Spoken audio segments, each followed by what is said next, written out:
ஹாய்ப்பா. இன்றைக்கி காராமணியும் பச்சை பட்டாணியும் 2 ஊற வச்சுருக்கிறேன். பச்சை பட்டாணினா அந்த பட்டாணி வந்துட்டு பச்சை கலரில் இருக்கும். இந்த குருமா தான் செய்ய போகிறோம். சூப்பராக இருக்கும். இதை எப்படி செய்யுதுன்னு பார்க்கலாம். நைட்டே ஊற வச்சுட்டு இருந்தேன். கழுவி சுத்தம் பண்ணி எடுத்து வச்சுருக்கேன். ஒரு மீடியம் சைஸு 3 உருளைக்கிழங்கு கட் பண்ணி வச்சுருக்கேன். கழுவிட்டு இதுவும் சேர்த்து 2 விசில் வச்சு எடுத்துக்கலாம்.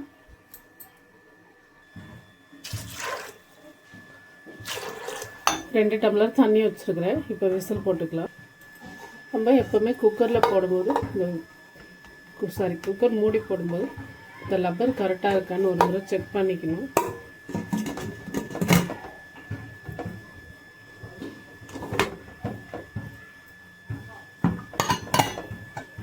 இப்போ இங்கே அடுப்பத்து வச்சுக்கலாம். 2 விசில் வந்த பிறகு பார்க்கலாம். நம்ம குழம்புக்கு தேவையானது 3 வெங்காயம், 3 தக்காளி எடுத்து வச்சுருக்கேன். கல்பாசி, லவங்கம், பட்டை, சோம்பு, இஞ்சி, பூண்டு, கசகசா, இஞ்சி, பூண்டு இது 3 மட்டும் அரைச்சிக்க போகிறோம். தக்காளி தனியாக, வெங்காயம் தனியாக பேஸ்ட் பண்ணிக்கலாம். அதுவும் வெங்காயம் தக்காளி தனித்தனியாக பேஸ்ட் பண்ணி எடுத்துக்கிறேன். இதெல்லாம் இப்போது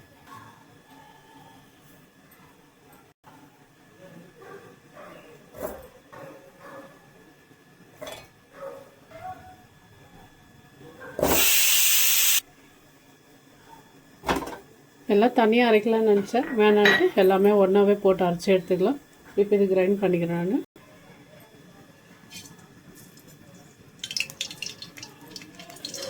குழம்பு தாளிக்கிறதுக்கு அது எண்ணெய் காஞ்சிடுச்சு. இது மசாலாவெல்லாம் சேர்த்துக்கலாம்.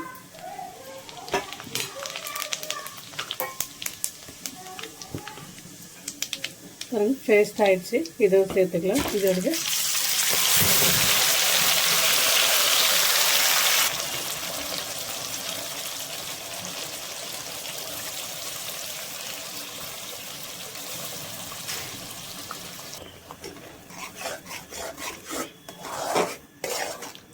இது நல்லா பச்சை வாடை போகிற வரலும் வதக்கி விடுவோம். இது நல்லா வதங்கிடுச்சு. கருவேப்பிலை போட்டு சேர்த்துக்கலாம்.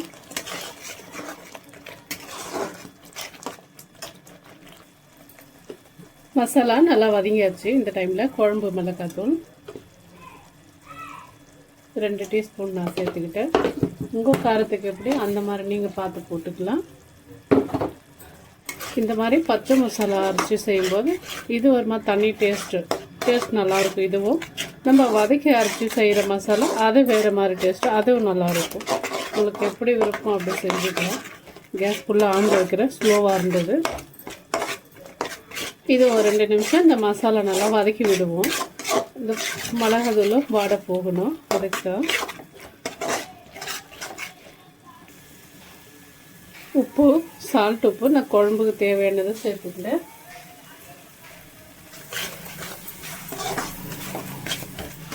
அது ஃபஸ்ட்டே உப்பு போட்டுட்டேன்னா இன்னும் கொஞ்சம் சீக்கிரம் மசாலா வதங்கியிருக்கும். நான் மறந்துட்டேன். இப்போ தண்ணி சேர்த்துக்கிறேன்.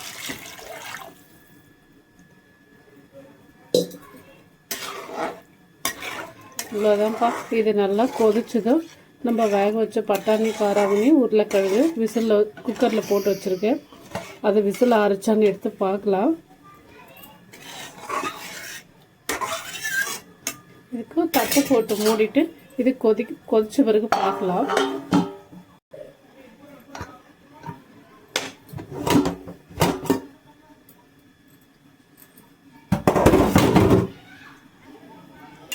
பாருங்கள், 2 விசில் தான் வச்சேன். நல்லா வெந்துட்டுருக்குது. காராமணி நல்லா வெந்திருக்கு. பட்டாணி நல்லா நைஸாக வெந்துட்டுருக்குது. இந்த பச்சை கலர் பட்டாணி தான் 2 விசில் வச்சோம்னாலே நல்லா வெந்துடும். ஒயிட் கலர் பட்டாணினா ஒரு 3லேருந்து 4 விசில் வைக்கணும்.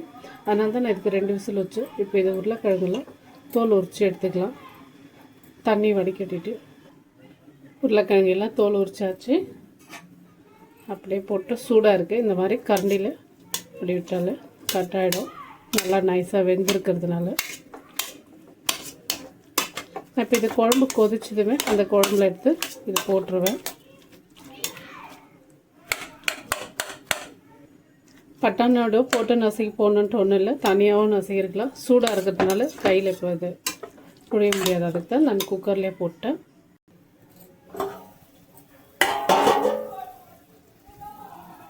பாருங்க குழம்பு நல்லா கொதிச்சுட்ருக்குது. இப்போ இந்த மசாலாலாம் சேர்த்துக்கலாம்.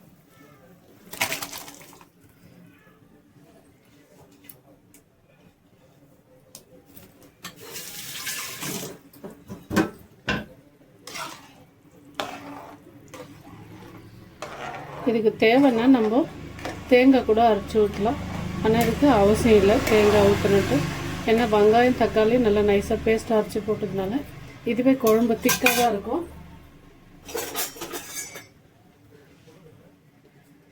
இந்த மாதிரி செய்யும்போது குழம்பு ஒன்று செம்ம டேஸ்ட்டாக இருக்கும். கண்டிப்பாக ஒரு முறை ட்ரை பண்ணி பாருங்கள்.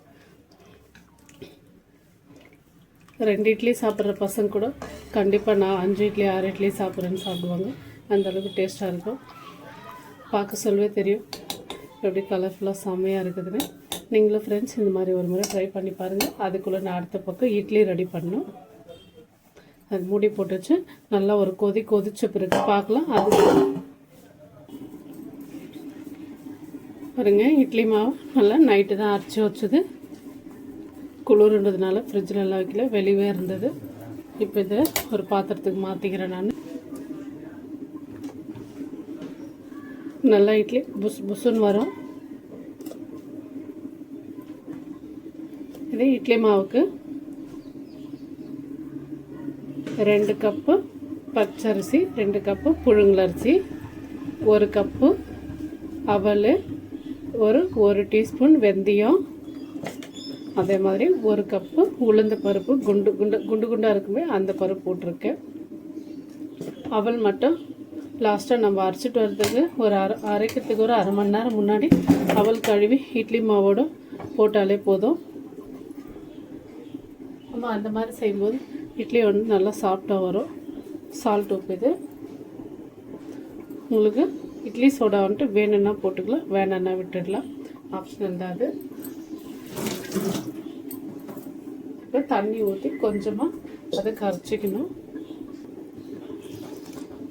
கொஞ்சமாக தண்ணி சேர்த்துருக்கேன், ஏன்னா இவ்வளோ திக்காக ஊற்றுனா இட்லி ரொம்ப இதுவாகிடும். இதை நல்லா சாப்பிட்டா அப்படியே அடைச்சிக்குவோம் மாவு. இந்த மாதிரி இப்படி நல்லா கரைச்சி ஊற்றும் போது இட்லி நல்லா சாஃப்டாக வரும், புசுன்னு. இது ஒரு 2-3 நிமிஷம் நல்லா இந்த மாதிரி பண்ணணும். இட்லி மாவு பாருங்கள், நம்ம கரண்டி இந்த மாதிரி வச்சு கரைக்கக்கூடாது. இந்த மாதிரி வச்சு இப்படி கரைக்கும் போது மாவு மேலெல்லாம் கரைக்காமல் இருக்கும். இந்த மாதிரி பண்ணிவிட்டு இந்த அளவுக்கு இருந்ததுன்னா கரெக்டாக இருக்கும் இட்லி ஊற்றுறதுக்கு. இப்போ ஒரு பக்கம் இட்லி பாத்திரம் வச்சுக்கிறேன்.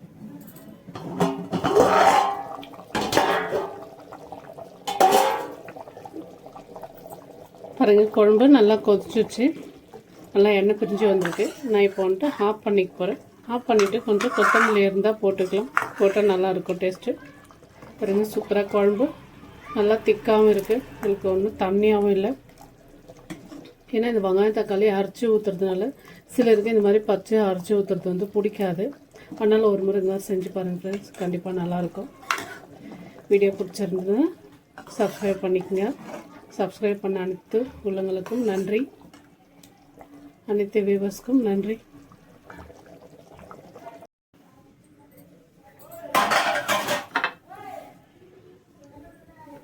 இட்லி பிளேட் வந்து நம்ம அப்படியே இட்லி ஊற்றுறது வந்து இந்த மாதிரி லைட்டாக எண்ணெய் இல்லை நெய் ஏதாச்சும் இந்த மாதிரி லைட்டாக தேய்ச்சி விட்டோம்னா போதும். நம்ம இட்லி ஊற்றிட்டு எடுக்கும்போது நமக்கு பாத்திரத்தில் ஒட்டாமல் வரும். அதனால தான் துணி போட்டு செஞ்சோம்னா இன்னும் ஈஸி. துணியெல்லாம் நான் போடுறதுல இந்த மாதிரி தான் செஞ்சுக்குவேன். இதே மாதிரி எல்லா பாத்திரத்துக்கும் லைட்டாக எண்ணெய் தேய்ச்சி விட்டுக்குவோம். தண்ணி கொதிக்கிற ஸ்டேஜில் இட்லி ஊற்றி வச்சோம்னா கரெக்டாக 10 நிமிஷத்தில் இட்லி ரெடி ஆகிடும். பாருங்கள் இப்படி ஊற்றும்போது இட்லி மாவு எடுத்து ஊற்றும்போது இந்த மாதிரி கரெக்டாக மாதிரி வேணும், கரெக்டான பதம் இது. பார்க்கலாம் எல்லாம் ரொம்ப தண்ணி கொதிச்சதும் வச்சோம்னா இந்த மாதிரி இட்லி ஊற்றி வைக்கும்போது கரெக்டாக 10 நிமிஷம் போதும் இட்லி வேகிறதுக்கு. அதிகமாக உண்டு வேண்டாம். இதை மூடி போட்டு வச்சுருவோம். கரெக்டாக 10 நிமிஷம் கழிச்சு பார்க்கலாம்.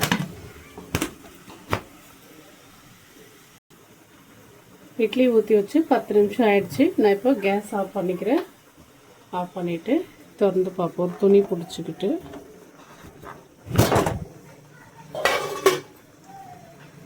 இந்த மாதிரி ஒரு ஸ்பூனு தண்ணியில் நனைச்சிட்டு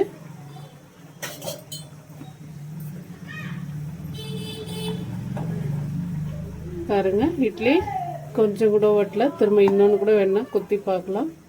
சில மாவு வந்துட்டு இட்லி நல்லா வெடிச்சு வரும். இது வந்துட்டு அவல் போடுறதுனால இந்த மாதிரி வெடிப்பு வராது. மறுபடியும் கூட பாருங்கள், சூப்பராக வெந்திருக்குது.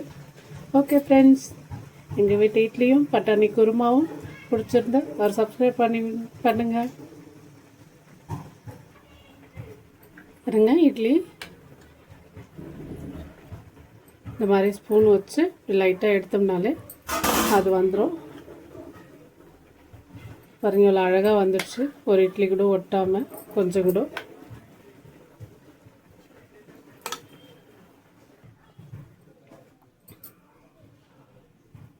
இட்லி கூட பாருங்கள் பொசுன்னு இருக்குது. இப்போ குழம்பு ஊற்றிக்கிட்டு ஒரு பிடிக்க வேண்டியதுதான் இன்றைக்கி.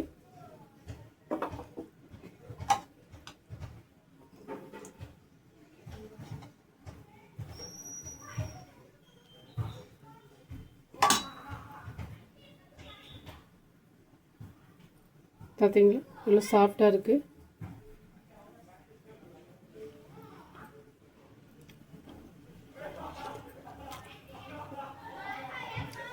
ரியலாக சொல்கிறேன், செம்ம டேஸ்ட் ஃப்ரெண்ட்ஸ். கண்டிப்பாக இந்த மாதிரி காராமணி பச்சை பட்டாணி போட்டு குழம்பு செஞ்சு பாருங்கள், சூப்பராக இருக்கும். பிடிச்சிருந்தா லைக் பண்ணுங்கள்.